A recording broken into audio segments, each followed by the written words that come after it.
ప్రస్తుతం దేశంలో డిజిటల్ లావాదేవీల హవా సాగుతుంది. ఇప్పుడు ప్రజలు ప్రతిదానికి యూపీఐ ద్వారా పేమెంట్స్ చేస్తున్నారు. అలాగే మనీ ట్రాన్స్ఫర్ కూడా వీటి ద్వారానే ఎక్కువగా జరుగుతుంది. అయితే ఇందులో 1,00,000 వరకే పరిమితి ఉంది. అయితే ఈ పరిమితి త్వరలో పెరగనుంది. ఫిబ్రవరి నుంచి కొత్త పరిమితి అమల్లోకి రానున్నట్లు తెలుస్తుంది. దీని ద్వారా 5,00,000 నగదు బదిలీ చేసే అవకాశం ఉంటుంది. ఐఎంపీఎస్ ద్వారా 5,00,000 నగదు బదిలీ చేసే అవకాశం రానుంది. కేవలం మొబైల్ నెంబర్, బ్యాంకు పేరు తెలిస్తే చాలు. అవతలి వాళ్లకు డబ్బు ట్రాన్స్ఫర్ చేసుకోవచ్చు. Bank account number, IFSC code అవసరం లేకుండా ఐఎంపీఎస్ ను మరింత సులభతరం చేయనున్నారు. ఐఎంపీఎస్ అనేది రియల్ టైమ్ పేమెంట్ సర్వీస్. దీని ద్వారా 24 గంటల నగలు బదిలీ చేసుకోవచ్చు. National payment corporation of India ఈ సేవలను అందిస్తుంది. బ్యాంకులు RBI authorised prepaid payment instrument issuer ద్వారా ఇన్స్టెంట్ మనీ ట్రాన్స్ఫర్ అవుతుంది. ఐఎంపీఎస్ లో 2 రకాలుగా నగదు బదిలీ చేసుకునే అవకాశం ఉంది. మొదటిది పర్సన్ టు అకౌంట్ పేమెంట్. దీనిలో అవతలి వాళ్ళ బ్యాంక్ అకౌంట్ నెంబర్, పేరు, ఐఎఫ్ఎస్సి కోడ్ ఖచ్చితంగా అవసరం. రెండోది పర్సన్ టు పర్సన్ పేమెంట్. దీనిలో అవతలి వాళ్ళ మొబైల్ నెంబర్,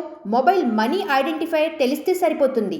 ఎంఎంఐడి 7 అంకెలు ఉంటుంది. బ్యాంకులు దీన్ని ఇష్యూ చేస్తూ ఉంటాయి. మొదటి దాంతో పోలిస్తే రెండో పద్ధతి చాలా సులభంగా ఉంటుంది. అయితే దీన్ని ఇంకా సులభతరం చేస్తున్నారు. ఎంఎంఐడి అవసరం లేకుండా కేవలం మొబైల్ నెంబర్, బ్యాంకు పేరు తెలిస్తే నగదు బదిలీ చేసే వెసులుబాటు కల్పిస్తున్నారు. అయితే ఐఎంపీఎస్ పరిమితి 5,00,000 అయినప్పటికీ ఆయా బ్యాంకులను బట్టి మార్చవచ్చు. ఈ కొత్త ఫీచర్ ను దేశంలోని అన్ని బ్యాంకుల్లో ఇంకా అందుబాటులోకి తీసుకురావాల్సి ఉంది. కొత్త పద్ధతిలో డబ్బులు మనం ఎవరికి పంపుతున్నామో వారి మొబైల్, బ్యాంక్ పేరు కరెక్ట్ గా ఉందో లేదో క్రాస్ చెక్ చేసుకుని వెరిఫై చేసుకునే అవకాశం కల్పించనున్నారు. మొబైల్ నెంబర్ ద్వారానే ట్రాన్సాక్షన్ పూర్తి చేయాలనుకుంటే ఖచ్చితంగా బ్యాంకింగ్ రిజిస్ట్రేషన్ పూర్తి చేసుకోవాలి. ఇంటర్నెట్ బ్యాంకింగ్, ఏటీఎం లావాదేవీలు, నేరుగా బ్యాంక్ బ్రాంచ్ కు వెళ్లి చేసుకునే లావాదేవీలు ఈ రిజిస్ట్రేషన్ అవసరం లేదు. ఫిబ్రవరి 1 నుంచి ఈ సదుపాయం అమల్లోకి రానున్నట్లు తెలుస్తుంది.